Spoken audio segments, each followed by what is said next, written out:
गणपतये नमः, लक्ष्मीनारायणाय नमः, राधे कृष्णाय नमः, सीतारामाय नमः। माता बहन भाइयों, कल आपने प्रथम दिवस कथा सुनी, किस प्रकार से कार्तिक मास के व्यक्ति को नियम करने चाहिए। जो कार्तिक मास में स्नान करता है, माता बहन धन्य धन्य है वो लोग जो मंदिर में कथा सुनने आए हैं, नहीं तो पूरा समाज सो रहा है ठंड में, है? जो भगवान के प्रति ठंडे जल से स्नान करते हैं, जो भगवान के प्रति गर्म जल से स्नान करते हैं, मंदिर में आते हैं, पूजा अर्चना करते हैं, कथा सुनते हैं, वो धन्य धन्य। अन्यथा तो काम तो चल ही रहा, रोटी पानी सभी खा रहे हैं। तो हम हिंदुओं का कर्तव्य है अपने अपने मंदिरों में जाएं और भगवान श्री हरि की अर्चना करें। तो हे माता बहनों, कार्तिक मास में भगवान श्री हरि, शिव भगवान जी, विष्णु और महालक्ष्मी और शालिग्राम जी, तुलसी आदि की पूजा का विधान कार्तिक में क्यों है? लहसुन, प्याज इत्यादि तामसिक वस्तुओं का निषेध है इस महीने में। हे माता बहनों, भूल से भी आजकल जो है प्याज लहसुन का हमें जो है इस्तेमाल नहीं करना चाहिए। बर्मा जी बोले नारद जी से, हे पुत्र, तुलसी की मंजरी सहित भगवान शालिग्राम का जो एक बूंद चरणामृत पान करता है। माता बहनों, तुलसी की मंजरी क्यों लगाते हैं? तुलसी की मंजरी समेत क्यों तोड़ना चाहिए? अगर हम मंजरी नहीं तोड़ते तो तुलसी माता समाप्त हो जाती है।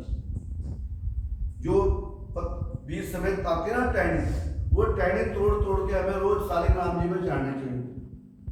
अन्यथा क्या होता है, तुलसी का पेड़ समाप्त हो जाता है, वो मंजरियां बढ़ बढ़कर तुलसी को समाप्त कर देती हैं। तो तुलसी माता भी बच गई, उधर शालिग्राम महाराज की पूजा हो गई। वो तुलसी भगवान शालिग्राम महाराज जी का जिक्र इसमें आया है। शालिग्राम महाराज जी कौन है? गंडकी नदी से निकले हुए पत्थर। इसमें क्या लिखा है कि शालिग्राम तुलसी से मिला जल, एक बूंद भी अगर इंसान के मुंह में गिर जाए तो मरने के बाद तो अलग बात नहीं दूर, वो जीते जी तृप्त हो जाए, कैंसर, टीबी इत्यादि बीमारियों का सर्वनाश हो जाए, हार्ट की बीमारियां ब्लॉकेज खत्म हो जाए जो तुलसी का पान कर ले। परंतु उसका तरीका क्या है? जो सारे दिन आपके तुलसी लगी रहती है शालिग्राम महाराज जी पर, अब जब सुबह वो जल में गिरती है तो उसके अंदर सारे जल के अंदर वो आ जाते हैं। तो वैज्ञानिक विधि से क्या मतलब माता बहनों, शालिग्राम जी में सोना है, शालिग्राम जी में सोना है और तुलसी माता में पारा है। जब वो पत्थर पे लगा रहता है तो पारे की शक्ति, सोने की शक्ति उसके अंदर आ जाती है और पारा शुद्ध हो जाता है, और जब ये हमें ग्रहण करने को मिलता है तो हमें उसका लाभ होता है। तो माता बहनों, बड़े बड़े पापों से मुक्त होकर वैकुंठ धाम को प्राप्त करता है। वैकुंठ धाम का मतलब क्या है? एक उर्दू का शब्द है, एक संस्कृत का शब्द है। जैसे लोग कहते हैं बाइज्जत और बेइज्जत, ऐसे ध्यान रखना। वैकुंठ, कुंठ माने दुखी, बे माने नहीं। जब हम दुखी ना रहें, पैसा भी ठीक हो, दो रोटी चैन की मिल रही हो, शरीर में कोई दुख ना हो, बच्चे हमारा कहना मानते हो, पति पत्नी की सुनता हो, पत्नी पति की सुनती हो, तो इस प्रकार से इंसान जीते जी वैकुंठ धाम में। बोलो कृष्ण भगवान महाराज की। तो माता बहनों, इसमें कोई संदेह नहीं, जो भगवान शालिग्राम की प्रतिमा के आगे पितरों का श्राद्ध करता है। शालिग्राम जी कौन से? मेरी माता बहन, कई भाइयों को पता भी नहीं। जैसे भगवान शंकर रूप में भी हैं और शिवलिंग रूप में भी हैं, ऐसे ही भगवान शालिग्राम जी एक पत्थर होते हैं काले, सुनार के यहाँ भी होते हैं। सुनार उन्हें कसौटी कहता है और हम क्या कहते हैं? शालिग्राम महाराज। और शालिग्राम महाराज कब कहलाते हैं? वो जब कभी कभी उनका मिलन हम भगवान शिवलिंग से कराएं। वो तो राम है, पत्थर के राम, तो शालिग्राम क्यों कहा गया उन्हें? अरे शालिग्राम इसलिए कहा गया कि लिंग के साथ होना चाहिए उन्हें।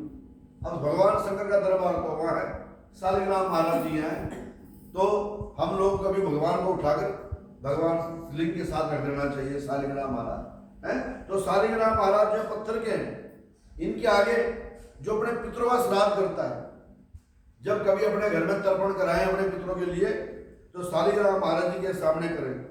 उसके पितृ वैकुंठ को प्राप्त हो जाते हैं। जो भगवान शालिग्राम की महाराज की मूर्ति दान करता है, कभी भी खुद के लिए मूर्ति ना खरीदे। शालिग्राम भगवान हर हिंदू के घर में शालिग्राम होना चाहिए। तो शालिग्राम कैसा है? जब दो बहनें चली गई हरिद्वार, दोनों बहनों ने खरीद लिया और दोनों बहनों ने एक दूसरे को गिफ्ट कर दिया। जिरानी जिठानी, सगी बहनें, पास पड़ोसन, कोई भी ये कर सकता है ना, एक दूसरे को दे दिया। तो अपने घर में शालिग्राम महाराज रख सकते हैं। शालिग्राम महाराज जी का बड़ा नियम है, इन्हें कभी लहसुन प्याज का भोग मत लगाएं। शालिग्राम महाराज जी को दूध इत्यादि का भोग लगना चाहिए। शालिग्राम महाराज जी को पंचमेवा का भोग लगना चाहिए। आजकल जो है जगह जगह लोग कन्हैया घर में रख रहे हैं अपने, और लहसुन प्याज का भोग भी लगा रहे हैं कन्हैया को भी। ऐसा ना करें हैं। शालिग्राम महाराज निर्गुण और कन्हैया सगुण, ये दोनों मूर्ति एक पालकी में रखे इकट्ठे, शालिग्राम महाराज जी को और कन्हैया को। माता बहनों, जो शालिग्राम महाराज की मूर्ति दान करता है ना, उसे पृथ्वी के दान का फल प्राप्त होता है। जो श्री शालिग्राम महाराज की प्रतिमा को बेचता है ना, वो महान कष्ट को भोगता है। इसलिए श्री शालिग्राम महाराज जी की मूर्ति को नहीं बेचना चाहिए।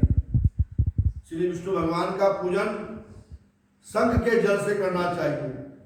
भगवान शिव का पूजन कहां से होता है? श्रृंगी से। गाय के सिंह से जो श्रृंगी बढ़ती है उससे पूजन होता है। और शालिग्राम महाराज का ऐसा होता है, शंख महाराज से जल उससे पूजन होता है। तो श्री शिव जी का पूजन बेल पत्रों से, हे माता बहनों, शिव जी का पूजन बेल पत्रों से, बेल पत्र चढ़ाना चाहिए भगवान जी को। भगवान जी को बेल पत्र क्यों चढ़ाते हैं हम लोग? हे भगवान, हम 3 प्रकार के पाप करते हैं, हे प्रभु आप 3 प्रकार का कष्ट हमें देते हो, इसलिए उसकी तौबा करने के लिए ये बेलपत्र चढ़ रहा है भगवान।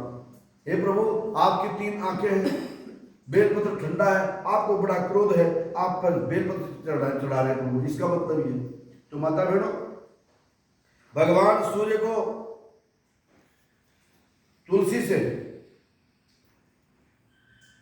और विष्णु का, गणेश जी का पूजन धतूरे के फूलों से, विष्णु का पूजन कमल के पुष्पों से, चमेली, कुछ ढोलगिरी, अशोक, गेंदा। एक गेंदा शब्द है माता बहनों, ये गेंदा जो है हम लोग गेंदा गेंदा गेंदा बोलते हैं। गेंदा उर्दू का शब्द है, हमारे हिंदी में क्या बोलते हैं इसको? सितराज। गेंदे का नाम सितराज है। गुलाब भी उर्दू में है, गुलाब का नाम पाटला है। इस प्रकार से जो है इन पुष्पों से चमेली, गेंदा, पीत पुष्प, केसर, कुमकुम, तुलसी, ये विशेष फूल है।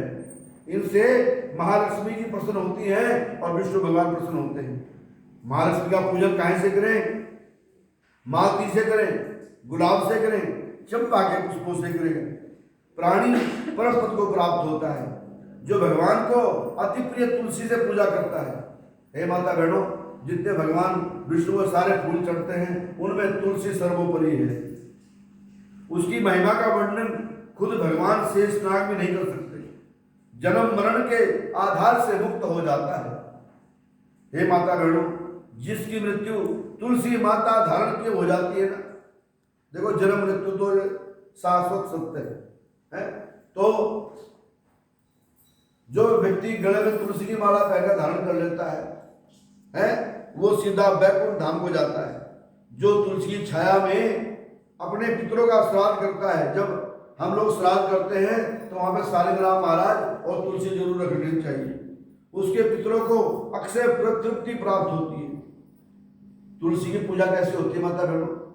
अब हम मंदिर में आए और तुलसी का पेड़ लगाया तो जरूरी नहीं कि हमें तुलसी में पानी चढ़ाना है। अब पहले तक गमला जो है पानी से भरा हुआ है और हम उसमें और डालते हैं।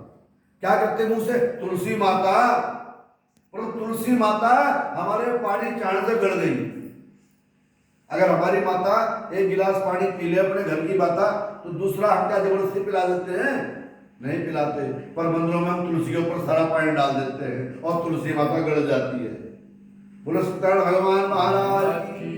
तो हमारा फर्ज क्या है कि जो हमारी पड़ोसन देवी ने जो ज्यादा जल चढ़ाया था उसको आधा निकाल देना। तुलसी की पूजा कैसे होती है?